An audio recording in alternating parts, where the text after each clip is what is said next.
Өмүрүк агайдан мен дагы 3 жылдан бери окуп келе жатам. Агайга терең ыраазычылыгымды айтам. Асманды, үй бүлөмдүн, урук туугандардын асманын мен кармап тургандай эле кыйнала берчимин. Азыр андай болбой калдым. Азыр өзүмдүн эле асманымды ойлоп, Кудайдан тилеп эле тынч эле болуп калдым. Тынч болгон сайын менде абдан жакшы 99 килограмм элем, азыр мен 78 килограмммын. Анан вес кеткенден дагы ден соолугум, давлениям бар болчу, аным жоголду. Жүрөгүм ооруп, жылына 2 жолдон больницага жатышым, аным калды. Бронхитим бар болчу. Өмүр бою апрель, май, октябрь, ноябрь мен жөтөлүпгөн айларым болчу. Ошолордон кутулдум. Мен ушундай жан дүйнөмө тынчтыкты алып келген эң биринчи Алла Таалага себепкер болгон Өмүрүк агай таппай калдым го. Агайыма абдан ыраазычылыгымды айтып, сиздер менен да ушундай жолугушуп, мындай дидарлашып бөлүшүп атканыма абдан кубанычтамын. Анан эми ушундай бирибизге каталышып туралы, сүйлөшүп туралы, өткөндө орозо группада да чогуу болдук. Сонун результаттар болуптур. Ар бириңиздерге ушул агайыбыздын, Бактыгүл кызым Бадыеванын, сиңдим кызым, кесиптешим ушулардын бизге дагы жан дүйнөбүзгө таасир этишине себепкер болгонуна абдан ыраазычылыгымды айткым келет. Анан эми намазда да айтат экен, эркек киши окуса эшиктин алдына чейин келет ырызык кешик дейт. Аял киши окуса үйдүн бурчтарына, ар бир кычыктарына чейин келет дейт да. Бул жерде жалаң көбүнчө апалар, эжекелер, сиңдилер, ар дайым сиздер биз таза болсок, анан үй бүлө тынч болот экен, урук тууган, айрыкча жолдошторубуз тынч болуп калат экен. Ошондой жүрөгүңүздөрдүн тынчтыгын каалайм, сүйүнүп жүрүңүздөр, кубанып жүрүңүздөр, каталышып туралы деген тилек менен Фатима Абдалованын сөзүн жазылган Шамшир Өтөбаевдин «Кат жазчымага» деген ырдап берейин, кабыл алып коюңуздар. Кат жазчымага бир келген биздин өмүрдө дил бурак арнап токтонуп калган көңүлгө мен күлсөм күлүп, кайгырсам кошо кайгырган, мен өчпөй өчпөс бир жарык жылдыз жөнүндө. Кат жазчы мага, билдирип аман барыңды, адамдар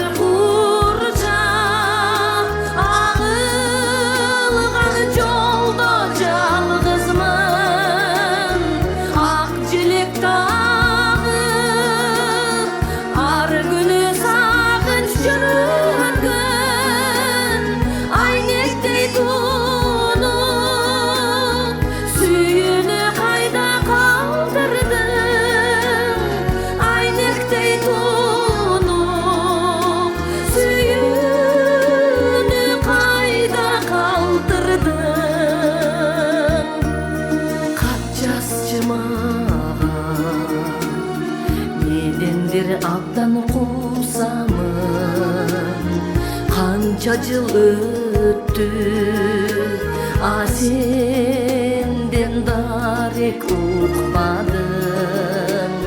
Куусадар күндөн алысыраак кут болуп калдым, жанымда жүрсүн арубак, жолуңду жазам, жөнөтчү дагы жалыкат, сезимдер үчүн, көңүлдөр үчүн жаркырап, сезимдер үчүн, көңүлдөр үчүн жаркырап. Кат жазчы мага. Алтынай Нарбаева. Чоң рахмат. Агай, чындыгында сиз жок экенсиз, мен абдан ыраазычылыгымды айтам. Канчалаган оорулардан айттым, бүт эле туугандарымдын асманын мен көтөрүп тургансып эле мен эле уктабай, мен эле кыйнала берип турмун. Азыр менин жүрөгүмдө тынч, өзүмдү гана ойлойм, өлүмдү вообще эстебейм. Мурда ооруганда ар дайым эле качан экен дей берчимин. Азыр күтпөйм.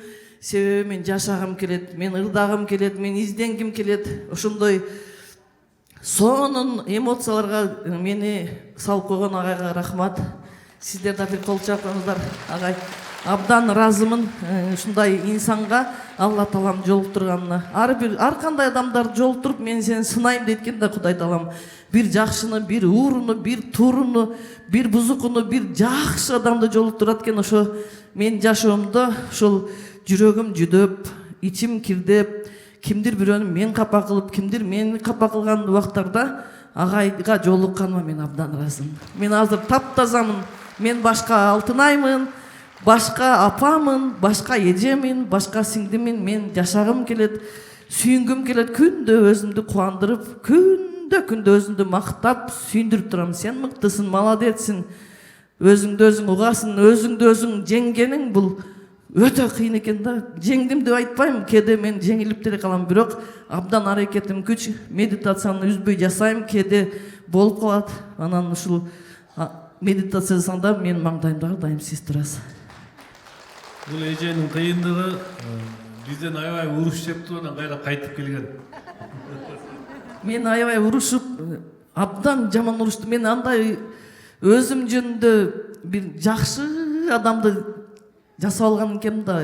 Сен өтө эч кандай камчы салдырбайсың деп көрсө, мен дагы пенде экенмин, менин дагы кемчиликтерим бар экен. Агай эки жолу абдан жаман сөздөрдү айтып турушканда чыгып кеткем группадан. Экинчи чалбайм, анан 2 айдан кийин кайра чалдым. Агай, мени кечирип койуңузчу, жүрөгүм кое бербей жатат, менин күнөөм бар экен деп. Анан кайра кирип, кайра окуп калдым.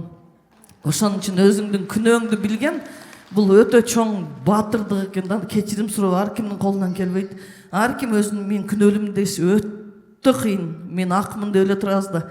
Ошон үчүн биздин агыбызды ак, көгүздү көк кылып сортировка берген сизге рахмат. Абдан ыраазымын.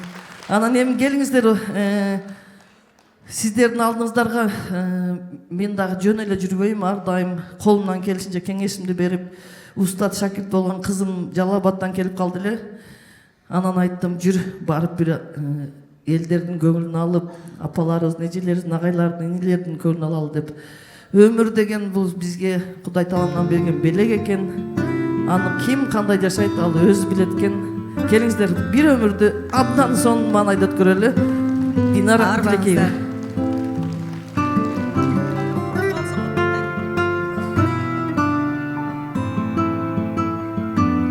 Жетелеп алыңыз.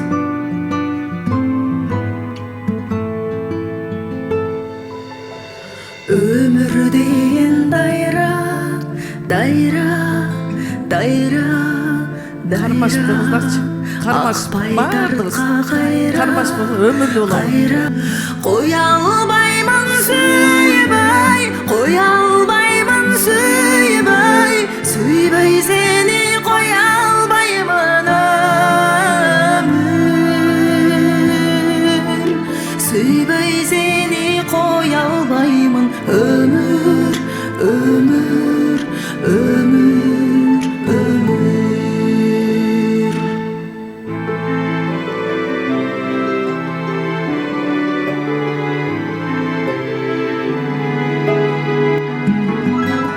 Жараткандан белек, белек, белек, белек, өмүр бизге керек, керек, күйбөй кантип кое аламын өмүр, өмүр, өмүр, өмүр.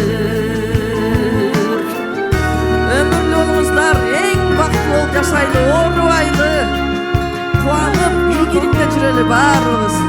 Кошуп жашка, жашка, жашка, жашка, өмүр барда жаша, жаша, жаша, жаша.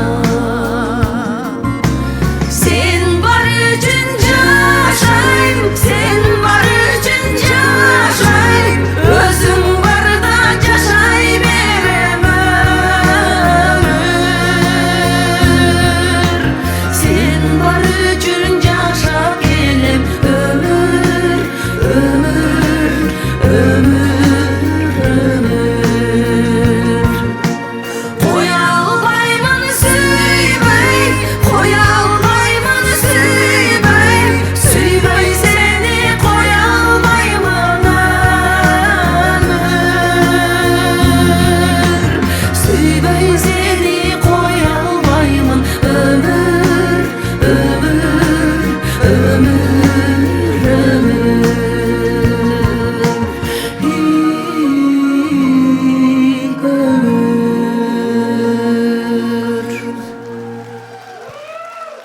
Сөз агай, бул өмүр деген сиз да.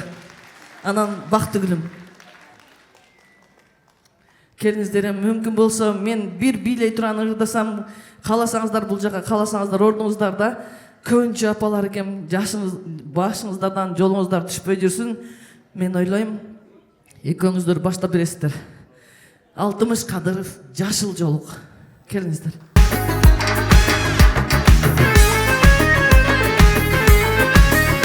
Азаматтар.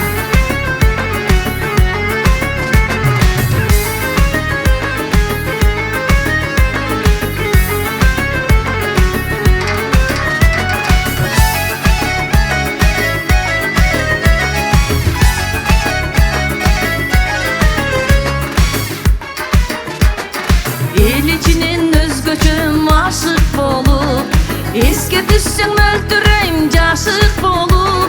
Бакыт издеп өзүңдү эңсеп келем, бала кезден жолуккан жашыл жолук. Бакыт издеп өзүңдү эңсеп келем, бала кезден жолуккан жашыл жолук.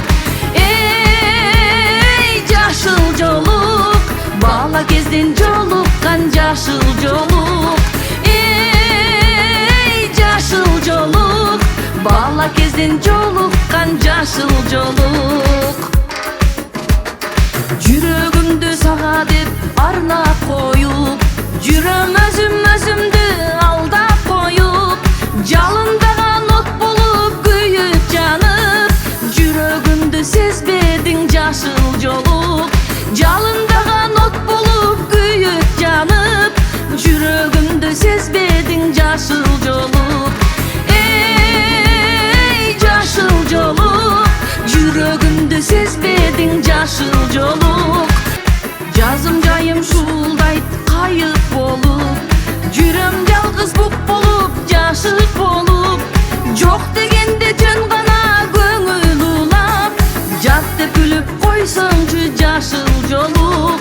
Жок дегенде жөн гана көңүл улап, жат деп күлүп койсоңчу жашыл жолук. Эй, жашыл жолук, жат деп күлүп койсоңчу жашыл жолук. Эй, жашыл жолук, жат деп күлүп койсоңчу жашыл жолук. Кайгы тартам сен жоксун алсыз болуп, калат дүйнө сезилбей жансыз болуп. Карегиңде нур жанган жүрөгүмдү, кантып сага келатам жашыл жолук. Карегиңде нур тамган жүрөгүмдү, кантып сага келатам жашыл жолук. Эй, жашыл жолук, кантып сага келатам жашыл жолук. Эй, жашыл жолук, кантып сага келатам жашыл жолук.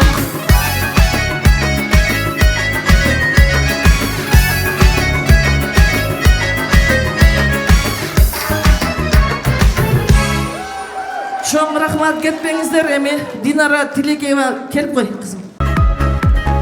Сагынам, сагынам, сагынам дагы да. Жүрөмүн жалгыз кайгыда. Элесиң көрүгө зар болуп. Жаным, берген жүрчү жанымда.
Мен Өмүрбекти абдан сыйлайм. Мен жашоомдо жакшы нерселерге, жакшы көз ирмемдерге ар дайым себепкер болуп жүрөт.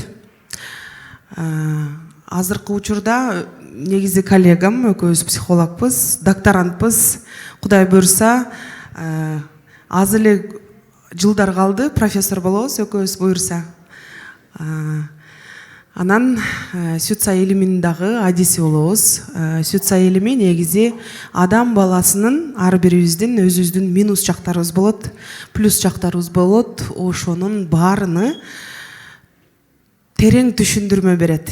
Анан өзүбүздүн минус жактарыбызды плюска айлантканны жардам берген ушундай бир жакшы наука. Баягы ар бир адамдын ою менен эсептеш, анын да ою туура болуп калышы мүмкүн деген сөздөр бар да. Ансандай муну илимди, билимди мындай тереңирээк алыш керек да, тереңирээк алыш керек. Анан ошондо адам баягы өсөт, өнүгөт. Анан баягы диний фанат боло берсек, анда тетияка совсем эле баягы свети жок үйдө эле жашап эле, ошол жактан чыкпай эле чүмкөн алып эле баягы ал дагы бул фанатизм, бирок диндин өзөгү ал эмес. Ошону айтып коеюн, диндин өзөгү ал эмес. Диндин өзөгү өтө сонун нерсе. Эми баягы биз баягы бул нерселерди өткөрүп жүргөндө көптөгөн молдокулер чыккан, бул эмне андай мындай деп түшүнүп тура, анан кийинчерээк мына ошонун баары түшүнүп бүтүштү. Мына канчалаган оронгон апалар, канчалаган намаз окугандар жүрөт. Намаз окугандар кол көтөрөлчү гана. Уже баарыңар эле окуйсуңар го уже. Көрдүңүздөрбү мына. Ошон үчүн мына намазды дагы илим менен, билим менен окуган жакшы. Эми азыр медитация кылаардан мурда биздин бир уникалдуу байкебиз бар. Өзү дин багытында мына чубак ажынын жакын кошунасы десем жаңылышпайм. Муну азыр өзүнүн оозунан да угасыздар. Мен мындай айтып койсом баягы сөзүм калп болуп калышы мүмкүн да. Ошон үчүн өзүнүн оозунан угалык. Эми баягы биз Мекке шаарында таанышып калганбыз. Мекке шаарында. Анан баягы башында бул эмне андай мындай деп менин эфирлеримди 3 күн, 4 күн күнү түнү көрдү бул ажыкемчи. Жатып алып менин жанымда экөөбүз бир комнатада болуп калдык. Анан эми өзүнүн сөзүнөн угалык, оозунан угалык. Мына 9 жолу чоң ажылыкка барып келген киши.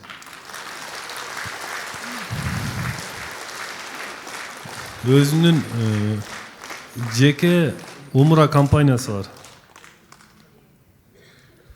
Рахмат, Алла разы болсын. Şu аламды жараткан Аллах Таалага биздин ушу чексиз шүгүрлөр болсун. Пайгамбарыбыз саллаллаху алейхи ва салламыбызга ушу көптөгөн салаваттар болсун.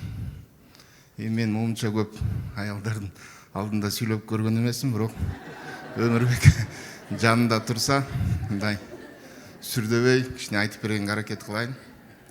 Өмүрбекти мен 23-жылы экөөбүз таанышканбыз. Мен Өмүрбектин ажы башчысы болуп ушу Меккеге барганбыз. Өмүрбекти мен тааныбайт элем, келинче экөө барган. 30 күндүк орозону ошол жактан кармадык. Өмүрбек экөөбүз чогуу бир комнатада жашап калдык. Анан мен ушу 2006 баргам, 2008ден бери ушул ажы башчылык, анан ушул ажы башчылык менен иш кылабыз да. Анан көптөгөн балдарды, адамдарды ушундай как эмедей билип калабыз да. Анан Өмүрбекти мен биринчи эме кылган деле жокпуз, эми сүйлөшкөн деле жокпуз. Бирок Өмүрбек ушул жанында жатып ушу кичипейилдиги, анан бизге кызмат кылганы. Жаныбызда кичүү балдар деле бар болчу, улуу кишилер деле бар болчу, бирок бул өзүн эме кылган жок, мындай керсейген жок, эме кылган жок, кызмат кылды да. Аябай көп кызмат кылды бизгечи. Мен карап таң бердим да. Эми ар бир ошо умрага барганда 4 адамдан жатат, ар бир комнатага 4 эркек, 4 аялдан жатат. Анан ушул комнатанын ичинде чын айтканда эркектер кичине эмерээк келебиз, тазалап деле койбойбуз да, бирок Өмүрбек баарын тазалап атты да, мусорду да чыгарды. Эртең менен чуркап барып, харамга барып, замзам суу алып келе калып, чай коюп, тамактарды даярдап ушундай эме кылды, мага жакты да. Анан биз группага барганда менен чоң деле дин алымдарынан эмес, бирок биз умра, хаж боюнча айтып бере алам да, толукчу. Анан биз умрага барганда биз эмне кылабыз? Ошол WhatsApp менен чакырабыз да, WhatsApp менен эле жазып коебуз. Анткени ар ким ар кайсы комнатада жатышат да. Анан WhatsAppка жазганда сыртка чыккыла автобус келип атат, же да бир неме болуп атат десек, чыгат Өмүрбек эле жок да. Өмүрбек каякта жүрөсүң? Жана жазбадым беле десем, каяка жаздың эле? WhatsAppка. Ой, мен WhatsAppты карабайм. Мен азыр умрада жүрөм. Азыр WhatsAppка жооп берсем карачы деп. Чын эле WhatsAppты карасам толтура эмелер экен да, жана жашыл болуп калат го. А эмнеге жооп бербейсиң? А мен жумушум ушундай деп койду. Ошо менен экөөбүз кичине жүрүп анан бул Өмүрбек эме боюнча баштады. Медитация, психолог мындай баштады. Да мен действительно бул намазда, динде, ушул эмеде жүрүп, бул түшүнүктүү эле аларга мен кызыкпаптырмын да такырчы. А мен ойлочумун психологко бул мындай бир ооруп калган бир мындай психический бир больнойлор эле барат болуш керек деп ойлочумун. Көрсө психологко нормальный эле адамдар барат экен да. Анан мен мунун жанында жүрүп ошол ушундай нерселердин баарын көрүп баштадым. Ошол жерде жүрүп эле медитация кылып баштадык. Эми көп сөз анын баарын айтып отурсакчы. Ошол жерде мен өзүм кадимкидей жакшы боло баштадым. Действительно медитацияны кармаганда бир 3 күн мурдум канады да. Ошол жерден канады. Өзүм таң калдым да. Эмнеге мурдумда канап атат депчи. Анткени мен өзүм донорум, мурдум канабайт да. Постоянно кан берип турам. Анда эмнегедир медитациядан мурдум канады да. Ошол менен бир жакшы нерселер пайда болуп баштады да. Ошо менен Өмүрбекке мен ушул медитация жөнүндө мындай сураштырып баштадым да. Чоң ал бул кандай, бизде динде кандай каралат, не десең? Жок, бул биздин динде каралат экен да. Эч кандай бул жерде бир карама каршылык жок экен да, мындай. Карама каршылык эч кандай көргөн жокпуз. Сурадык чоң дамбалардан деле. Не десек, алар жок.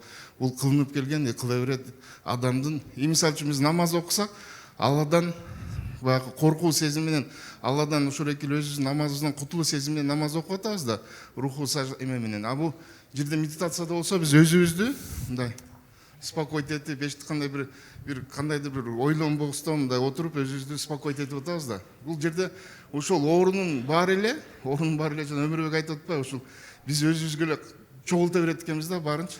А медитацияда ошонун баары чыгат экен да, чыгат экен. Анткени особенно ушул мен кийинки күндөр ушу байкап келдим, ушу аял заты өзүңөргө аябай көп нерсени алып алат экенсиңер да. Даже жана Куудул борончу деле айтты го, тиги сен урушканыңда ал эркек дауны унутуп калган, а сен 3 күн бою жүрдүң деп бир Куудулдан айтып атат го. Действительно биз унутуп калат экенбиз, аял заты болсо өзүңөргө аябай кабыл алып алат экенсиңер дагы, таарыныч көп боло берет экен да. Бизде эркектерде көп таарыныч болбойт экен. Эгер уруша кетсек, биз сразу эле унутуп калабыз. Аял киши унутпайт экенсиңер да. Бул медитациядан мен эч кандай бир эме көрбөйм. Бул мен туура деп эле кабыл алам. Анткени туура медитация өзү жакшы нерсе экен. Мындан көп жакшы болуп аткан адамдарды көрүп атам. Өзүм даже угуп атам. Алардын айткан сөздөрүн жакшы нерселер көп экен да бул жерде медитацияда. Анан эго, нафс деген жактан да экөөбүз мен биринчи экөөбүз комнатада отурганда айткам, Өмүрбек сен койчу, нафс боюнча бизге жетпейсиң. Биз нафс боюнча биз кыйынбыз дегем да. А мен мунун нафс боюнча иштеп жүргөнүн билген эмесмин да. Действительно, нафс боюнча мен түшүнүгүм өтө аз экен, ошондо делечи. Мен бизде динде, исламда нафс боюнча көп сүйлөшөбүз, бирок бул Өмүрбек көп нерсени түшүндүрүп айтты да. Действительно, анан мен дагы ошол мен жүргөн өзүмдү Өмүрбек айтты, сиз өзүңүз эмеге кирип кетиптирсиз деди да. Комфорт жизньге кирип кетиптирсиз деди. Менимче анан мен түшүнгөн жай комфорттуң эмне? Сен комфортко кирип кетиптирсиз такыр эле деди. А көрсө действительно мен комфортко кирип кетиптирмин. Ой, мен ажыга баргам, мен 5 мал намаз окуйм, мен кыйынмын, мен төргө отурушум керек, мен жамбаш жеш керек деген ушундай бир нерселер кирип алган экен да. Действительно ушундай болуптур да. Анан бул Өмүрбек айткандан кийин мен ошолордон мындай арылып, мындай эмеге аракет кыла баштадым да. Азыр мен өзүм кадимкидей сезип, мындай аралашып, мындай өзүмдү уже кичпейил сезип эме кылып баштадык да. Бул динде эле ошого, нафс ошого деле алып барат экен да. Анткени нафс сени же тозокко алып барат, же бейишке алып барат да. Нафс бул биз дагы ушу аракет кылалык. Ошол медитация карап, ушу Өмүрбекти колго кармап. Рахмат сизге. Бул абада менден уруш жеген. Көзүнчө айтып коеюнчу. Анан буюрса мына азыр дагы бир эме идея, канча киши умрага кетип атат туурабы. Умралар кабыл болсун, аябай сыймыктанабыз. Ушунчалык элибиз байып, анан акча болгон үчүн кетип атат да. Ансандай ошо ажыке экөөбүз дагы бизден көп суранып атышат. Умрага эме өткөрбөйсүзбү депчи. Анан мен ойлондум мунучу. Ойлонуп, анан ажыкеден сурадым, бул дамылlardan сурады, ошол жака ушундай бир барсак болобу десек, анан болот дешти. Ажык айтып коюңуз. Болот дешти да. Эми Кудайым буйрса, могу ушунда пландап атабыз. Биз менен умурага бара тургандар барбы? Дуайга караганда умурага көп экен, Буйрса, ошол эле акча, силерден ашыкча деле акча албайбызбы? Эл катары тек акча төлөйсүңөр го? Ошого бир ашып кетсе, бир $30, $50 ашыгыраак төлөшүңөр мүмкүн. Ашып кетсе. Бирок ошол эле акча менен биз менен барып келсеңер болот. Мына ажы башчы, Бакыт ажы барабыз, аяктан деле машыкса болот экен. Эртели кеч аяктан деле мына кабинеттер толтура экен, заллар бар экен, мисалы. Ошол жерде мына ажыкем баягы кабаны карап алып дагы баягы медитация кылып отурдук экөөбүз. Көрдүңүздөрбү, мындай бул боюнча да терең түшүнүк болуш керек адамда. Качан адамда терең түшүнүк келгенде адам айыгып баштайт, ушуну унутпагыла. Эң секрет ушул. Адамда түшүнүк терең болуп баштаганда, уже адам айыууга жол алат. Эми мен ишим ушул. Могу напряженияны кантип жоготуш керек? Түшүнүңүздөрбү? Мен бул бекер медитацияны дайыма уккандар бар, кол көтөрүлдү. Бекер медитацияны. Мына уже 80-90% угат экен. Уккан сайын бул ушул нерсенин уникалдуулугун байкасаңар болот. Могу биздин медитацияны мисалы бир башка нерсени уккандан кийин экинчи укпайсыңар, уккам деп турабы? А меникин дайыма уга бересиңерби? Биздики күн сайын жаңылана берет. Түшүнүңүздөрбү? Күн сайын жаңылана берет. Уккан сайын уккуңар келе берет. Бүгүн угуп эле, кийин кайра эле угуп бересиңер. Ошону күндө кечинде угуп жаткандар барбы мисалы? Мына карагыла артыңар канча иш кол көтөрүп атат. Көрдүңүздөрбү? Муну уккан сайын анткени сени чындык эч убакта эскирбейт. Түшүнүңөрбү? Чындык бул өлбөйт. Чындык бул өчпөйт. Чыныгы чындык менен жашаган адам, фанат эмес, чыныгы дин менен жашаган адам. Кыргыз деле илгери дин менен жашаган. Дин десе эле баягы совсем эле башка мамлекеттин саясатын жүргүзүү эмеспи? Ар бир адамда дин бар, мисалчы. Ошон үчүн бул чындык өчпөгөн нерсе. Чындыкты уккан сайын эскирбейт ал. Башыңар ооруганда или бир кыйналганда кайра эле ошону угуп бересиңерби? Мен медитацияны кол көтөрүлөчү. Бул эч тажабайсыңар. Бул күндөн күнгө жаңылана турган нерсе. Ошон үчүн бул чындык карбайт. Чындык бул учурчакта болот. Мисалы намаз окуп атканда мына жаратканга байланып атабыз, учурчакта байланып атабыз. Кудай деп атабыз мына. Кудай дегендин өзү. Оюңа пендечиликти, балаңды, аялыңды, оокатты, байлыкты киргизбей, бир эле мондай Алла Таалага сыйынып турган бул намаз да, мисалы турабы. Ошондой эле бул чындык. Бул чындыкты эч ким жогото албайт да. Ансандай бул жерде баягы жөн гана нервти бошотуу. Качан адамга нерв бошогондо чындык келип баштайт. Ушуну унутпагыла. Ошон үчүн мына канчалаган адамдардын жакшы болуп атат. Могу жерден бир кызыбыз көптөн бери төрөй албай жүрүп төрөп кетиптир. Эсили мына буякта жүрдү эле, качып кетти. Келсең карындашым. Көп. Мейли аз. Могу жерде жүрдү эле, жаңы эле көрдүм эле. Көп жылдан бери төрөй албай жүрүп медитация жасап төрөп алдым дейт. Могу жерде бир кызыбыз. Эми бул ошо, сенби келе бер.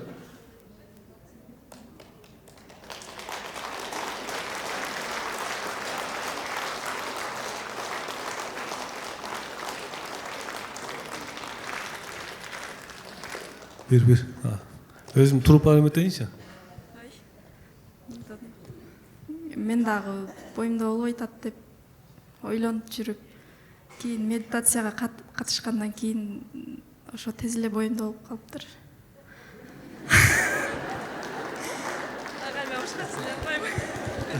Тез эле болуп калыптыр.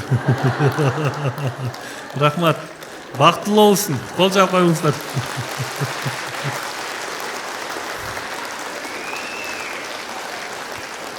Монча адамдын ыраазычылыгын алтасын, дагы төрөйсүң буюрса. Азыр мен эстеп калганды айтып койдум, мен унутуп кала берем да. Мисалы, мен даватта жүрдүм. Даватта жүргөндө бир молдук айтып калды. Көрсө дейт, адам рукуга барганда дейт, баягы билесиздер да, эмеге барганда омуртка түз болуш керек экен дейт. Неге десем, көрсө дейт, баягы намаздын уруху дагы кетип калат турбайбы, баягы намаз чыштап кетти дейт го. Биз намаз чыштабайбыз, намаз бизди чыштайт деп коет го. Анысында бул намаз да бир Кудайдын берген эмес экен да. Ошол рукуга барганда дейт, ошол эме дейт, могу төбөбүздөн кирип дейт, намаздын руху биздин денебизге отурукташат экен дейт. Эгер биздин баягы денебиз кыйшык болуп турса дейт, намаздын руху кирип туруп эле баягы денеге жайланыша албай дейт, кайра чыгып кетип калат дейт. Көрдүңөрбү? Эми муну пайгамбарыбыз да айтып койгон. Эмени түз кылгыла деген мындай турганда баягы чын эметип кетпесин деп турабы? Мен ушул информацияны алдым, бул жактан алдым, Стрельниковдон алдык, бияктан ошентип отуруп кураштырып келдик, кураштырып, түшүнүңүздөрбү? Кураштырып келип туруп анан ошол система иштеп баштады. Система каерде иштейт? Система ушуну унутпагыла, мен ушуну бир нерсе айтып коеюн. Бир кыз келди. 25 жылдан бери психология менен алектенет экен. Ачык айтты. Сиз мен билгендин бирин билбейсиз агай деди. Мен чынында, бирок чынында мен анын билгендин бирин билбейм. Мындай эме боюнчачы, билим боюнча. Анан айтты. Сиз эчтекени деле билбейсиз дейт, эл марын кыйкырып өкүрүп жүрөсүз дейт, бирок сизге киши батпайт дейт. Неге мындай дейт? Мисалы мына биздин реттибизге эле уже быйыл 1000 ашык адам барды. Очерет. Ошентип айтты. Сиз дейт, эл марын кыйкырып өкүрүп атасыз дейт, жаман сөздөр сүйлөп атасыз дейт. А мен дейт, ушунча жылдан бери изденем дейт, болушунча аракет кылам дейт, мага киши келбейт дейт. Не себептен дейт да? Мага личный разбор жазылып турбу, 5000 сом төлөпчү. Мен айттым. Сен аябай кооз уйгурсуң дедим, мына кооз уйгурдун дедим.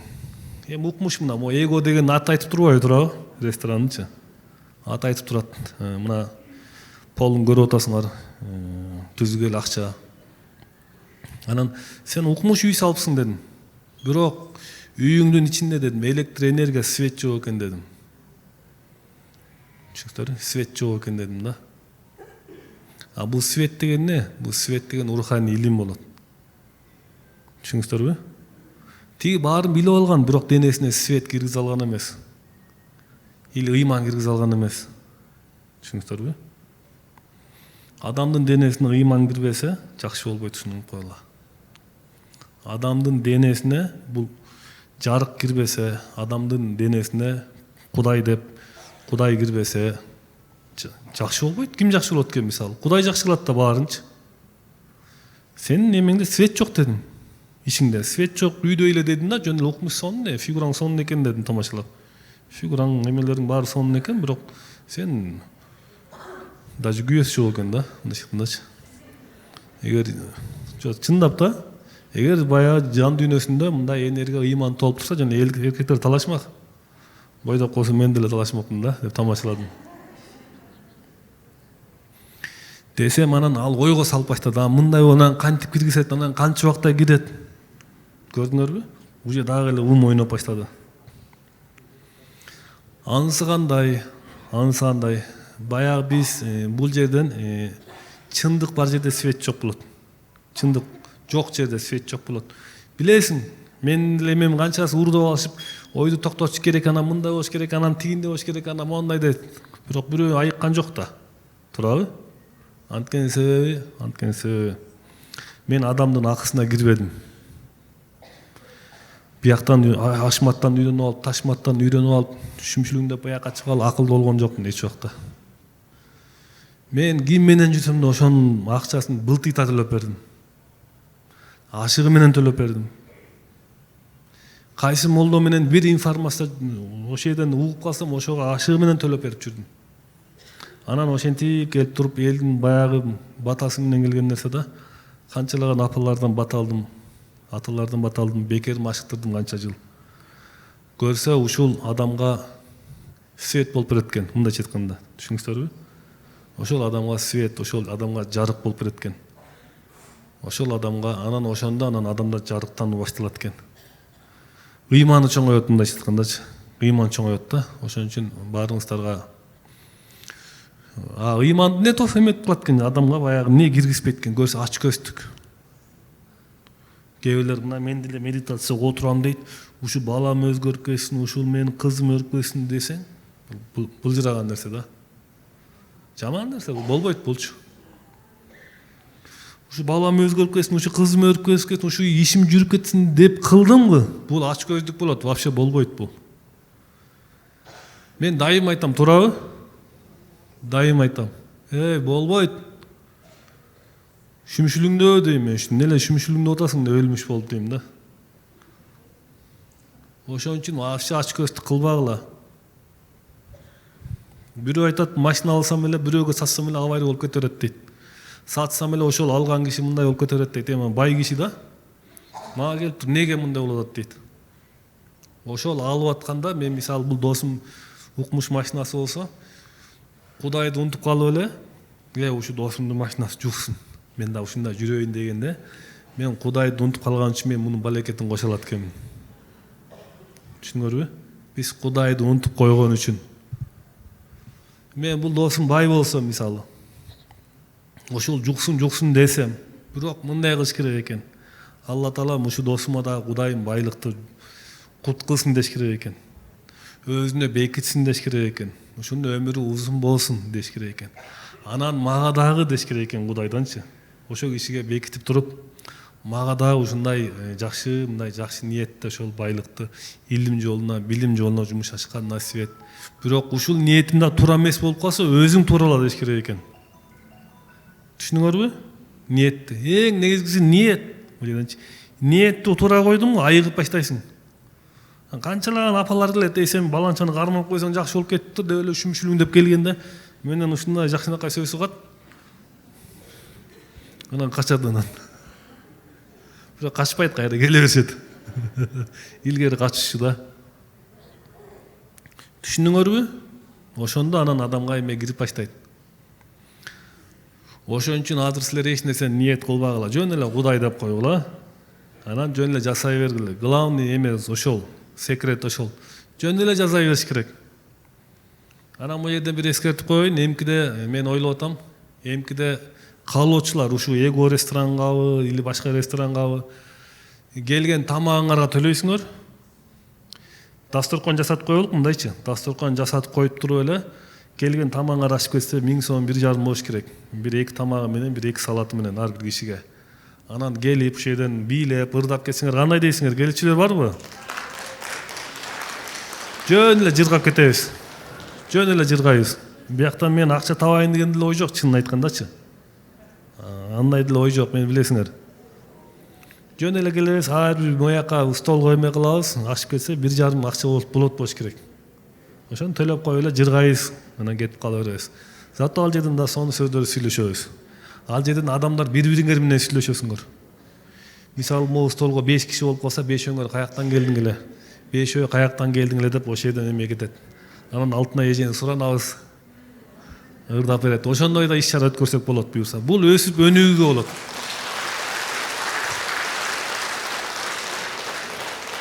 Жыргап кунаган баарыңыздарга жакты эгоңорго. Давайте анда баштайбыз. Эң биринчи очерет түз отурабыз. Стулдун кырына отурабыз.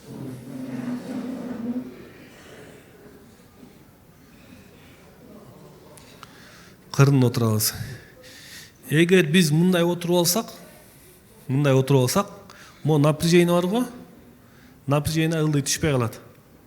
Ошон үчүн мына кырына отурабыз. Кырына отурганда мына моякка салмак кичине болсо да түшөт.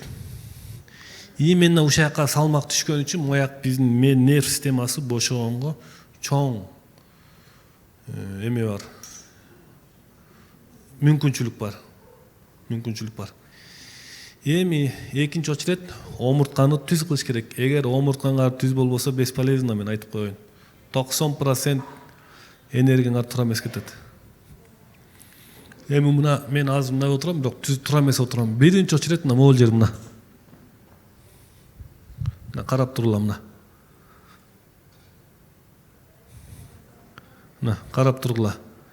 1. Мына моек түзөлдү мына. Дагы 1. Моек түзөлдү. Ошондо могу задний проход менен половой органдын ортосунда точка промежность бар го. Ошол жер могу жерге тийгендей болот. Эгер мындай отурганда жөн эле могу задний проход жерге тийип турат, туурабы? Эми мындай отурганда мына ошол полный могу жамбаш жерге жайланышат. Экинчиси могу көкүрөк. Көпчүлүк учурда көкүрөктү биз минтип алабыз. Эми мындай ачабыз мына. Мына. Ачабыз. Карап турула мына. Ачтык. Моек ачтык. Кайра мына. Биринчиси. Эми экинчиси могу көкүрөктү ачабыз мына. Чыкты бияка. Түшүнүңөрбү? Үчүнчүсү эми могул жерде эме бар, эң акыркы омуртка кысылып калат экен. Көпчүлүк учурда биз минтип жүрөт экенбиз. Эми ушуну мындай кылыш керек экен мына. Ал үчүн мына эекти бияка алабыз. Эекти бияка алгадан быйыр ачылат мына. Анан мындай кылыш керек экен мына. Ошону түзөп коебуз. Эгер минтип калсак тура эмес. Солдаттар минтип турбайт да. Минтип турат мына. Түшүнөрбү? Эми ошол 3 нерсени аткарганда, адамга, мен силерге бир нерсе айтып коеюн. Үйгө барганда жөн эле моинтип отура бергилечи мына. 10 минуттан отуруп койгоч, эчтеке кылбай эле. Түшүнүңүздөрбү? Бош болгондо отура бергиле минтип мына. Мени эстеп койгула бир. Ушинтип отура берсеңер, ден соолугуңар чыңалып баштайт. Эң жөнөкөй нерсе. Шүмүшүлүңдөп минтип отурбай мындай кылгыла мына.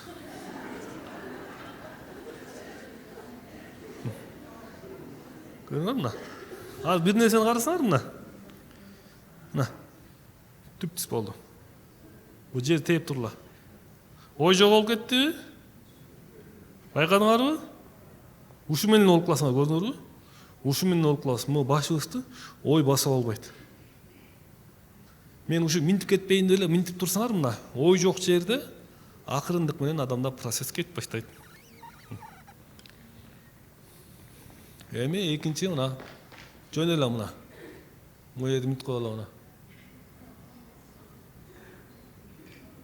Эми бириңерди карап кагыла анда. Көрдүңөрбү? Мындай кылганда уже күлкү пайда болду мына. Анткени себеби бул организм ушундай нерсе экен, жалганга деле ишене берет экен организмчи. Бирөө моеден кабагын түйүп келсе, элдин баарыбыз мындай болобуз, начальнигибиз турабы? Энти күлүп келсе, бул өтө страшно жугуштуу нерсе экен. Уже ушундай болгондо организм гормондорду бөлүп чыгарып баштайт экен. Эң жөнөкөй нерсе. Ошон үчүн баягы пайгамбарыбыз айткан экен, күлүп жүргөн бул не деп койчу эле? Аники не деп койчу эле? Жок. Сүннөт. Сүннөт. Көрсөңөр мына гүлдүк сүннөт. Эми бул денеге да сүннөт экен көрсө. Мындай кылганда, кабакты ачканда, моякта баягы гормондор аттарын унутуп ошол иштеп баштайт экен. Серотонинби билбейм ошо. Иштеп баштайт экен.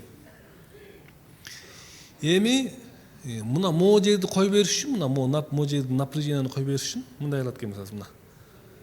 Азыр мисалы жөн эле көздү жумабыз. Баарыбыз көздү жумдук. Эч нерсе кылбайсыңар. Жанагы агып аткан суу бар го, агып аткан суу. Бир чакка сууну сузуп аласыңар. Бир чакка сууну сузуп алгандан кийин не болот ал? Жөн эле чайкалат мына, чайпалып барып туруп, анан токтойт. Түшүнүңүздөрбү? Эми жүзүңөрдө кичине жылмайы бар мындай. Көзүңөр жумдук. Эми жөн эле тура бергиле. Эч нерсе кылбайсыңар. Жөн эле тура бересиңер. Өзүңөрчө эле бир медитацияга кирем, андай мындай дебегиле. Чайпалат. Эгер кимдин башы айланып кетсе, көзүңөрдү ачып алсаңар болот, өзүңөрдү кыйнабагыла. Эч ким кыйнамай жок.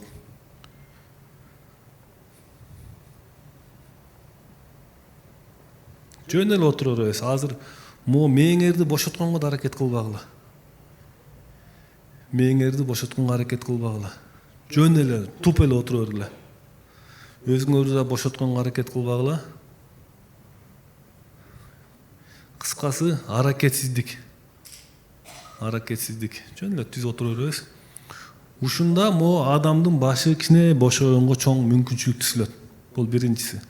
Эми экинчи шаг жөө деле могу көкүрөгү сезип турабызбы? Көкүрөктү. Көкүрөктү, көдөндү. Винмайна ушул жерде. Винмайна или көңүлүбүз ушул жерде. Анан башыңарды бошотуп эмет аракет кылбагыла. Жөн эле көңүлүбүз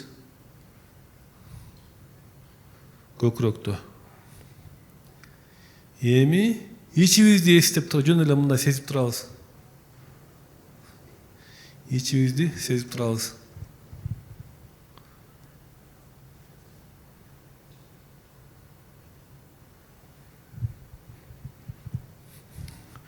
Жөн эле эмени сезип отурабыз.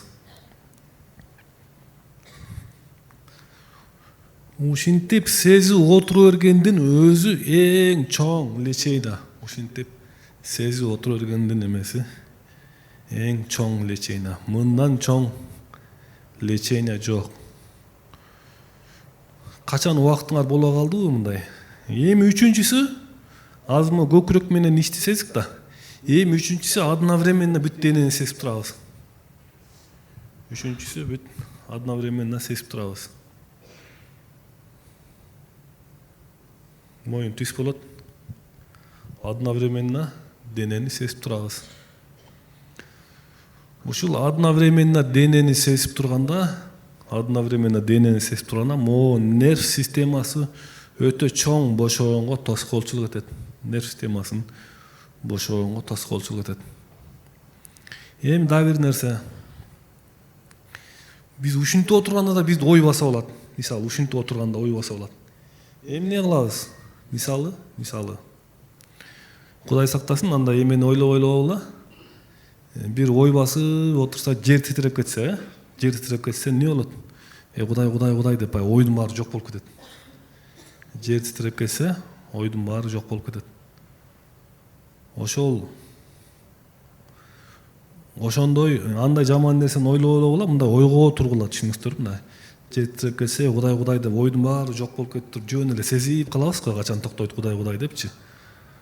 Ошондой эле бүт денебизди сезип калабыз. Бүт денени сезип калабыз.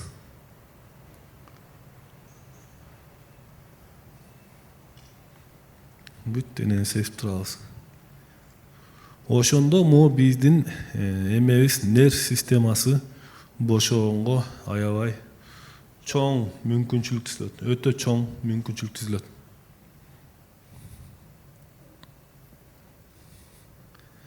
Нерв системасы бошогонго. Эми карап тургула. Ой шүмүшүк улам нар жак бери жактан эме атака кыла берет. Эми качан кетебиз? Кеч кирип баратат дейт. Убакыт болуп калды дейт. Бияктан бирөө айтып атат, кафенин убакыты бүтүп калды деп. Кыскасы, ушундай ойлор келип баштайт.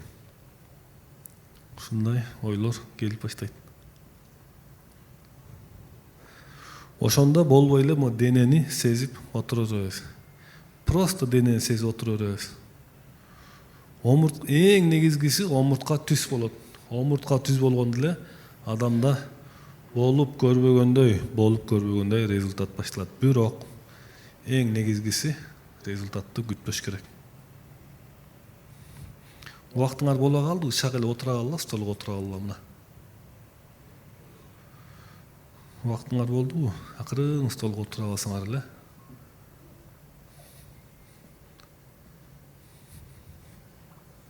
Азыр мына өзүңөрдү байкап көрсөңөр, мына ой кол сала берет адамгачы. Намаз учурунда деле ой келе берет го, мисалчы. Ошондо эле ой келе берет.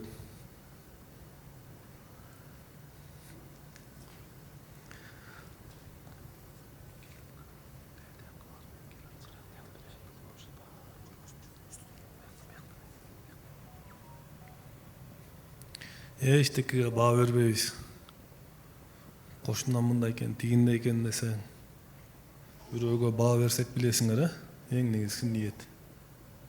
ушундай учурда адамга мындай тынчтык келип баштайт. Эми дыхайнаны баштайбыз. Дыхайна баягы үлпүлдөгөн баягы түтүк бар го, мурдуңардын тешигинде жеңил нерсе бар. Ошону киргизбей акырын дем алабыз. Баягы куштун канаты бар го, куштун канаты. Жеңил. Ошо мурдуңарда турат.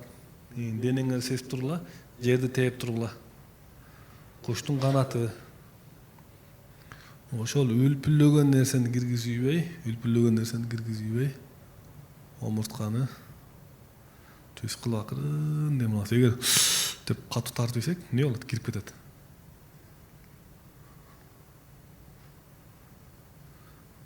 Дебесек чыгып кетет, түшүнүңүздөрбү? Чыгарып атканда да баягы үлпүлдөгөн нерсени чыгарбай, акырын чыгарабыз. Эгер кичине эле дебесек, учуп кетет.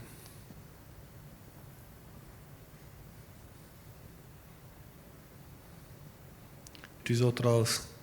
Ой басып калса, бирөө бир чака сууну куюйса эмне болот? Сразу ойгоно түшөсүңөр, бир чака сууну куюйса. Андай мындай ойго отурабыз, ойго отурабыз. Омуртка түз.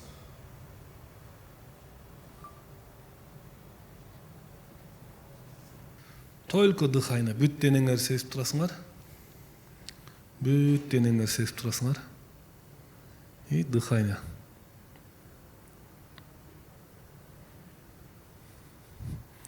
Только ушун жасай бересиңер. Биринчиси бар түз отурдук, бүт денени сезип турабыз. Анан жөн эле отура беребиз. Экинчиси ушул дыхайнаны жасай беребиз. Мына ушун жасасаңар деле, мына бүгүн канча результатка күбө болдуңар. Канчалаган результатка күбө болдуңуздар. Эми эч нерсе кылбайсыңар. Беден эрк керек, эрк. Страшный эрк керек. Болбой эле бисмилла деп туруп, чыдап туруп эле акырын жасай берсиңер. Болуп көрбөгөндөй результат кетип баштайт. Болуп көрбөгөндөй. Түшүңөргө кирбегендей результат болот. Эми көзүбүздү акырын ачабыз.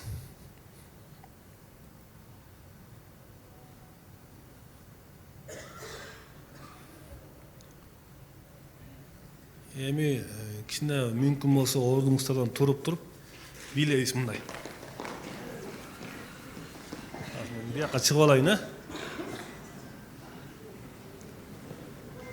Сен мындай эле бийлей бересиң, Денеңер кыймылдасын, денеңер. Бүт денеңер кыймылдасын, бийледик мына. Titrесин, дене титресин, дене титресин.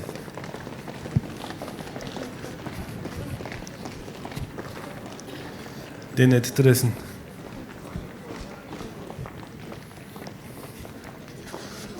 Эми жөн эле, эми бүт мына денени секире берсин. Дене титресин.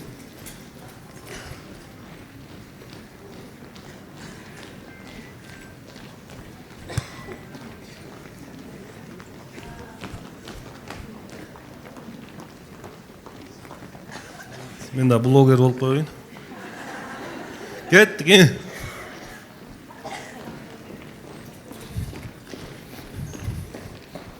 Секиребиз.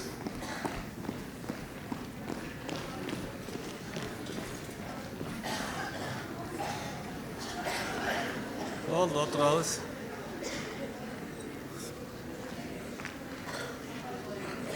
Эми биз күнүнө бир 2 мүнөт минтип 10 мүнөт медитация жасап, 10 мүнөт бас техникасын кылып коелучу. Гүлдөп кетесиңер, гүлдөп.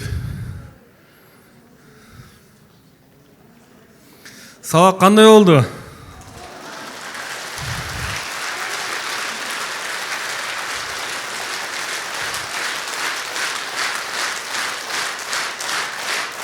Аз.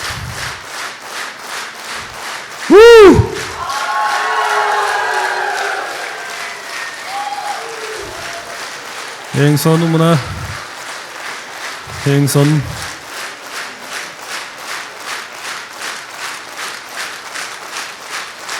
Рахмат барлығыңыздарға. Рахмат, чоң рахмат. өзүмө пайдалуу результаттардын бири шум в ушах страшный болчу. Ошол кетти. Анан кийин бутумдагы эле тарамыштарым түйүлө берет эле. Укол алып, капелис алып, анан кичине жакшы болот эле, кайра эле баштала берет эле. Ошонум жок болду. Анан үйдө тынчтык. Үйдө кызымдын балдары бар эле. Эжеси, инисин кубалап жүрүп урат эле. Көрдү эле, ошо асылып эле ура берет эле. Кудай жалгап азыр эми экөөнүн ынтымак эч ким жок.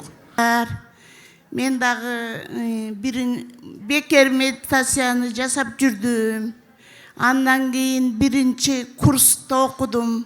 Экинчи курсту 2 жолу окудум. Андан кийин мына Оросон группасына кошулдум.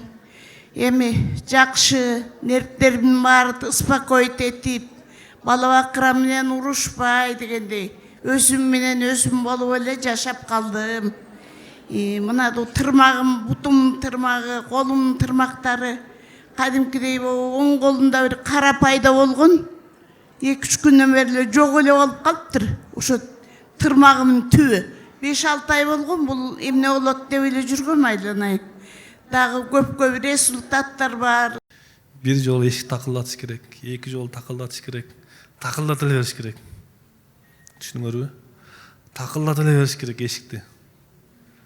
Эшик байры бир ачылат. Анткени Алла Таалам такылдаткан адамды, чыдамкай адамды жакшы көрөт. Чыдамкай адамды. Болбой эле ошо көшөдө эле ушул тура берсең эле, такылдатып тура берсең, бир күн ачылат ал. Эртеби кечпи ачылат. Биздин ыйманыбызга карайт. Сабырдын түбү сары алтын дейт. Ошобузга карайт. Анан эшик ачылганда анан уже силердин жашооңордо илим келет, билим келет, ийгилик келет. Баскан жериңерге, кармаган жериңерге гүл чыгат, баскан жериңерге гүл чыгат. Ошентип туруп анан адам переход болот экен, могу сознание түшүнүңүздөрбү?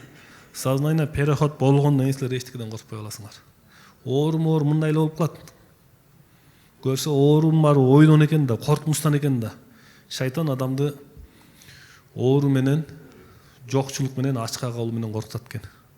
Сен ушул нерседен корксоң эле, мына жалгыз калуу экен, оору экен, ачка калуу, кийимсиз калуу, жалгыз калуу ушулар менен коркутат экен.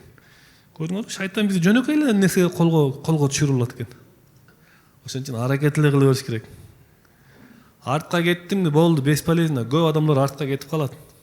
Шүмүшүлүңдөй кете бериш керек адамчы. Шүмүшүлүңдөй эле артка кеттимби болбойт экен дедим, аны өзүңөр билесиңер эми. Ошон үчүн ушундай жактары бар. Ошон үчүн аракет кыла берсе, анан кийинки шагыңар эчтеке мындай. Сонунда бул жашоо башы дагы жок, аягы да жок жыргалчылык да. Башы жок, аягы да жок жыргалчылык. Ошончалык жыргалчылык могу жашоочу. Просто таң калып бүтпөгөн жыргалчы жатат да, могу жашоодочу. Таң калып бүтпөгөн жыргалчы жатат. Эгер ушул нерсени мындай учурчакты, мындай жыргалчылыкты сезип калгандар бар, мына кол көтөрүлөчү, мына чын жүрөктөн эле кол көтөрүлдү мына. Ачы мына көбү сезип калыптыр мына. Ошон үчүн мага рахмат айтсаңар болот деп дейм.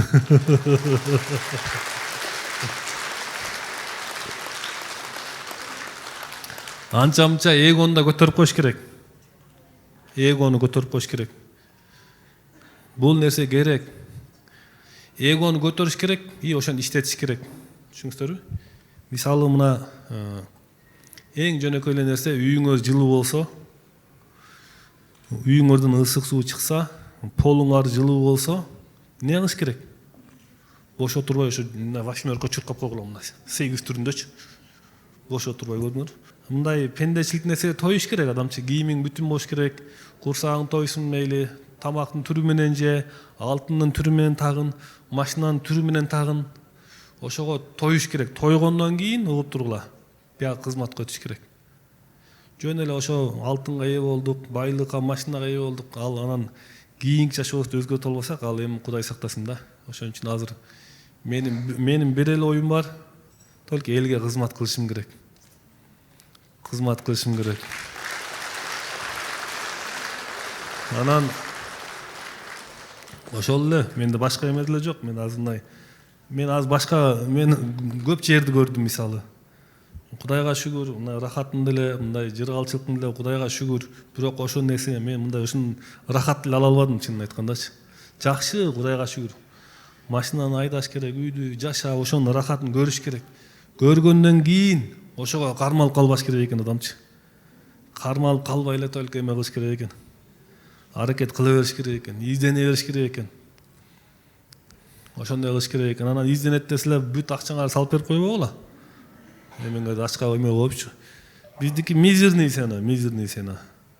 Түшүнүңүздөрбү? Ошон үчүн баягы кой эми элден моюнча көп результат акча албагандар деле $1000, $2000, $5000 чейин сабак алгандар толтура. Мисалы 10 000, 15 000, 20 000ге сабак алгандар бар, кой отурулучу мына жерденчи мына. 10 000, 15 000ге сабак алгандар. Мына көрдүңүздөрбү? Биздики мына аз эң мизер. Ошон үчүн аракет кыла бериңиздер. Эгонун түрлөрү көп. Өзүнчө эле ыймандуу болгон эголор бар. Ыймандуу болсоң өзүңөргө ыймандуу болгула. Бирөөгө ошолорду пехать этпегиле. Сураныч. Өзүңөр эле шүмшүлүңдө эле ыймандуу болуп эле. Ыймандуу болгула, бирок эч кимге пехать этпегиле. Өзүңөрдүн ыйманыңар менен жашай бергиле. Ошону сыртка мен мындаймын, ана мен тигиндеймин дебегиле. Ошол да оор калып келет. Түшүнүңүздөрбү? Ошол да. Эми эгонун түрү көп, менин YouTube каналымды эметсеңер болот. Эмне кылалы, эми аяктайлыкпы?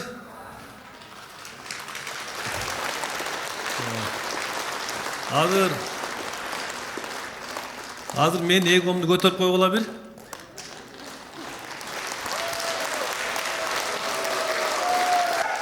Ыраазычылык, ден соолукта болуңуз, ийгилик, өмүрүңүз узун болсун, бар болуңуз, бактылуу болуңуз. Ушунча элдин ушундай ден соолугун чындап берип атасыз. Рахмат сизге. Рахмат. Жараштыбы?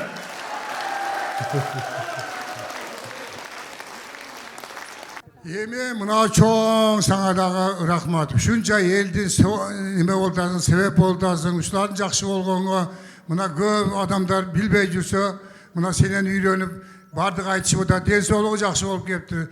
Сага эми Алла ыраазы болсун. Ушунча себеп болуп, ушу жарыкчылыкка келип, ушундай элдердин бир пайдасын эмесин пайда кылып атат экенсиң. Эми мындан бияка дагы жаман көздөн, жаман сөздөн, ниети бузук, ою бузук, дили бузук, тили бузук адамдардан алыс бол. Аллахым олорду бетин аргысын. Ушу ишиң дайым улана берип, жакшы ушундай сен элди ушу жакшы ден соолугуна кам көрүп жүрө бер. Үй бүлөң, бала чакаң менен тынч бол. Өзүңө бекем ден соолук, бакубатчылык берсин Аллахым.